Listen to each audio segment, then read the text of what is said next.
Shopify কাস্টমাইজেশনের জন্য আমরা তো এখান থেকে কাস্টমাইজ করতেই পারি, কিন্তু লিকুইড কোডিংয়ের যে কাজগুলো সেটা চাইলেও কিন্তু আমরা থিমসের এখান থেকেও আমরা লিকুইড কোডিংয়ের কাজগুলো করতে পারি। বাট বেটার পারফরমেন্স, অর্থাৎ আপনি যদি কোড এডিটর ইউজ করতে স্বাচ্ছন্দ্য বোধ করেন, সেক্ষেত্রে একটা কয়েকটা আছে। তার মধ্যে একটা ইজি ওয়ে হচ্ছে আপনি যদি একটা অ্যাপস ইউজ করেন থিম এক্সেস নামে, তো এই অ্যাপসটা পাবেন হচ্ছে এখানে অলরেডি ইনস্টল করা আছে। এই অ্যাপসটা আপনি অ্যাপস থেকেও ইনস্টল করে ফেলতে পারবেন, নাম হচ্ছে থিম এক্সেস। তো এখানে যাওয়ার পর আপনার যদি এখানকার অ্যাক্সেস নাও থাকে ওয়েবসাইটের, তবুও আপনি ক্লায়েন্টের মাধ্যমে এই কাজটা করে নিতে পারবেন। সেটা হচ্ছে ক্রিয়েট পাসওয়ার্ড। এখানে আপনার ডেভেলপার নাম, আমার নাম হচ্ছে ফরিদ, দেন আমার মেইল অ্যাড্রেস। তো আমি যদি এখানে বলি codexcode@gmail.com, তাহলে আমার এই মেইলে একটা কোড যাবে যেটার মাধ্যমে আমি কানেক্ট করতে পারবো।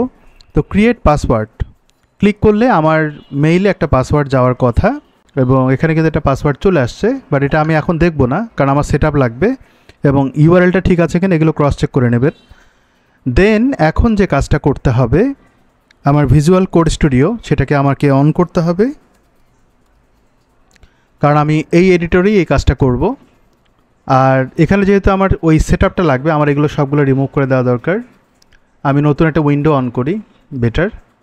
ওকে, আর এই জায়গাটা আমার বাকি যে কাজগুলো, সেটা হচ্ছে আমাকে প্রথমত একটা ফোল্ডার বানাতে হবে আমার প্রজেক্টের জন্য। সেটা ডাউনলোডসে হতে পারে, ডকুমেন্টসে হতে পারে, যে কোনো জায়গায়। আমি এখানে এই ফোল্ডারটা বানাবো। তো আমার প্রজেক্টের নাম কি? আমার প্রজেক্টের নাম আমি যদি ডোমেইন নামে করি তাহলে আমার জন্য বেটার হয়।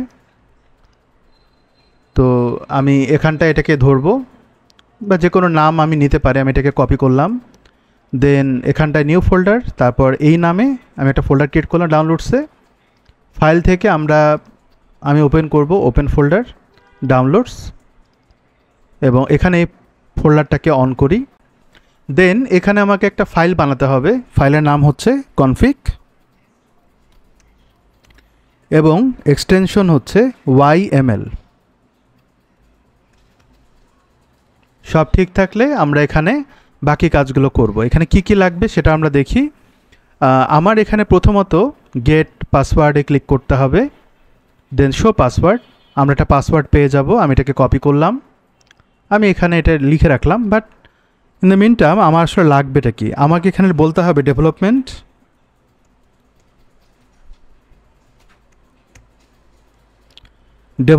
তারপর হচ্ছে কোলন, দেন এই জায়গাটায় আপনাকে বলতে হবে পাসওয়ার্ড। আমার এই পাসওয়ার্ডটা এখানে লাগবে, কাট করলাম, এখানে দিয়ে দিলাম। আচ্ছা, যেই পাসওয়ার্ডটা আপনি দেখছেন এটা কিন্তু একটা লিমিটেশন আছে। আপনি যদি এখন এখানে আবার ক্লিক করেন তাহলে কিন্তু আপনি পাসওয়ার্ডটা দেখতে পারবেন না, এটা একবারই দেখা যায়। আর এখানে কিন্তু স্টোর দেওয়া আছে, এই স্টোরটা কিন্তু আমার লাগবে এখন। এই স্টোরটা চাইলে আপনি ওয়েবসাইট থেকেও নিতে পারেন, এই যে স্টোর ইউআরএল। তো সেটিংসে যদি ডোমেইন নেওয়া যাবে না, আর এখানে আপনি যদি ডোমেইনে যান আপনি কিন্তু এখানেও ওই ইউআরএলটা দেখতে পারবেন, এই যেটা। এটা আমার লাগবে। এখানে ক্লিক করেও আপনি ডিটেইলে আরও ভালোভাবে কপি করতে পারবেন, কারণ ডোমেইন ইন্টিগ্রেট করলে কিন্তু এই ইউআরএলটা ওইভাবে পাওয়া যায় না এখানে ছাড়া, বা বোঝা যায় না। হ্যাঁ, আর একটা ওয়ে আছে, সেটা হচ্ছে আপনি ভিউ পেজ সোর্সে যেয়েও দেখতে পারবেন, এখানে ওইভাবে দেখা যায়। বাট ওরা ভিপিএনের মাধ্যমে এটাকে লক করে রেখেছে, এই জন্য আমরা ওয়েবসাইটে দেখতে পাচ্ছি না। যাই হোক, আমার এই কোডটা আমি এখানে অ্যাড করেছি। আর একটা জিনিস লাগবে, সেটা হচ্ছে স্টোরটাকে আমি দিলাম। এবং আর একটা জিনিস লাগবে, সেটা হচ্ছে আমি কোন থিমে কাজ করব। আমার ওয়েবসাইটে কিন্তু অনেকগুলো থিম থাকতেই পারে, রাইট? তাহলে আমরা স্পেসিফিক কোন থিমে কাজ করব। এখানে অনেকগুলো থিম আছে, যেই থিম ডেভেলপমেন্টে কাজ করব লোকালি। তো আমি এটাতে কাজ করব। তো এডিট করে যেতে হবে, যার পর এখানে দেখবেন থিমের একটা আইডি আছে। এই আইডিটাকে আমাকে কপি করতে হবে। এই আইডিটা আমরা এগুলোর সাথে এখানে যে কোনো জায়গায়, নিচে বা উপরে যে কোনো জায়গায় আপনি বলে দেন থিম আইডি, লিখতে হবে ঠিক এইভাবে, থিম আইডি কোলন, তারপর আমি এটা দিয়ে দিব। তবে এটা কোটেশনের মধ্যে দিতে হবে, সেটা সিঙ্গেল অথবা ডাবল হতে পারে। আমি ডাবলই সবসময় ইউজ করি, সিঙ্গেলটা ইউজ করিনি। বাট আমার মনে হয় না কোনো প্রবলেম হবে। দেন আমি এই যে নিচে যে অ্যারোটা আছে এটাকে একটু উপরে উঠাবেন, আপনি টার্মিনাল পাবেন, অথবা আপনি চাইলে টার্মিনাল থেকেও নিউ টার্মিনাল করলেও সেম জিনিসটাই পাবেন। তো এইখানে আসার পরে আপনাকে জাস্ট বলতে হবে থিম ডাউনলোড। যদি এই ডেটাগুলো ঠিক থাকে, সার্ভার যদি ঠিক থাকে, তাহলে পেয়ে যাবে। কি বলছে? For theme download environment was found but not defined. এখানে কোনো কিছু মিসিং থাকতে পারে বা কোনো আমি একটু চেক করি। ডেভেলপমেন্ট config.yml এটা ঠিক আছে কি না। দেন হচ্ছে স্টোর ঠিক আছে, স্টোরে আই গেস কোনো প্রবলেম নাই। থিম আইডি সেখানেও কোনো প্রবলেম থাকার কথা না, বাট আমি এটা মাঝখানে দিতাম, তো আমি মাঝখানে দিয়ে দিই। অনেক সময় এটা হতেই পারে সে সিকোয়েন্সিয়ালি রিড করে জিনিসগুলো, এই কারণে আমি এইভাবে দিলাম। আচ্ছা, আমি এবার আবার একটু চেক করে নেই। Environment was not found but not defined, was found, আচ্ছা নট ডিফাইন্ড। এনভায়রনমেন্ট সেটআপটা পারফেক্টলি হয়নি এটাই বলছে সে। আচ্ছা, সব কিছু কিন্তু ঠিক আছে, আমি চেক করলাম। তো আমি একটু স্পেস দিয়ে রাখি।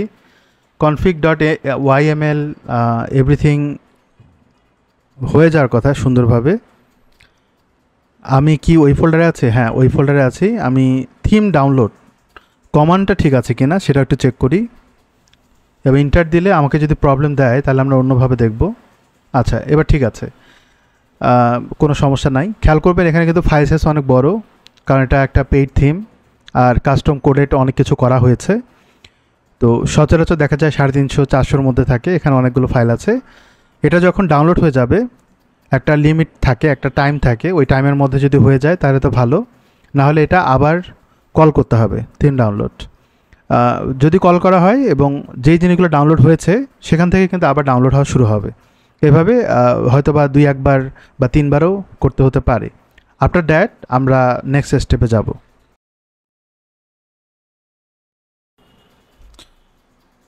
ওকে, গ্রেট, সবগুলো ডাউনলোড হয়েছে, বাট লাস্ট টাইম একটা ইরর আসছে। তো আমি থিম ডাউনলোডটা আবার অ্যাড করব। তো আমি দেখব যে লাস্ট কোনো কিছু হচ্ছে কিনা। হ্যাঁ, কিছু জিনিস কিন্তু ডাউনলোড হয়নি এবং সেখান থেকে কিন্তু শুরু হয়েছে। ছোটো ফাইল হলেও এই প্রবলেমটা হয়। এটা ইন্টারনেটের প্রবলেম হতে পারে বা ডাউনলোডে কোনো জায়গায় কোনো প্রবলেম হতে পারে। তবে এটা ডাউনলোডের ক্ষেত্রে বা এই ধরনের কাজগুলোর ক্ষেত্রে যখন আপনি থিম অ্যাক্সেসের মাধ্যমে কাজ করবেন, কোনো ধরনের কোনো প্যাকেজ ইউজ করতে হবে না, কোনো প্যাকেজ ম্যানেজার ইউজ করতে হবে না, লাইক নোট, npm বা শপিফাই থিমের যে প্যাকেজ সেটা কোনোটাই ইউজ করতে হবে না। কোনো কিছু ছাড়াই আপনি খুব সুন্দরভাবে এটা করতে পারবেন এবং ডিরেক্টলি আপনি এই config.yml আর থিম অ্যাক্সেস এই অ্যাপসটার মাধ্যমে কানেক্ট হয়ে যেতে পারেন। নাও আপনাকে কি করতে হবে সেটা জানা দরকার। এখন আপনাকে আরেকটা কমান্ড অ্যাড করতে হবে যেটার মাধ্যমে লাইভ সে রিড করতে পারবে ওয়েবসাইটটা। আমাকে লিখতে হবে থিম ওয়াচ, এখানে ডাবল ড্যাশ দিতে হবে, তারপর বলতে হবে অ্যালাউ ড্যাশ লাইভ। যখন আমি ইন্টার দেব সে কিন্তু লাইভ রিড করবে আমার ওয়েবসাইটটা। যদি আমি সেকশনে যাই এবং কোনো একটা জায়গায় আমি যদি একটা স্পেস দেই বা কিছু লিখি, যদি এখন লেখা যাবে না কারণ লাইভ আছে, আমি যদি সেভ করি সেটা কিন্তু ডিরেক্টলি সে প্রসেসিং করবে এবং আপডেট করে ফেলবে। কোনো ইরোর আসলে এখানে বলে দেবে যে এখানে ইরোর আসছে বা এটা আপডেট করতে হবে, এই ধরনের কাজগুলো বলে দেয়। লিকুইডের ক্ষেত্রে এটা হয়, তাছাড়া ইরোর দেখায় না খুব একটা। আই হোপ বুঝতে পেরেছেন যে আপনি কীভাবে থিম অ্যাক্সেস অ্যাপসের মাধ্যমে আপনার ওয়েবসাইটে কানেক্ট হবেন। তো আশা করছি এটা আপনাদের সহজ হবে। লোকালি যারা লিকুইড কোডিং করেন বা ডেভেলপমেন্টে কাজ করেন তাদের জন্য সহজে আপনি এই প্রসেসটা ইমপ্লিমেন্ট করতে পারবেন ক্লায়েন্টের ওয়েবসাইটে।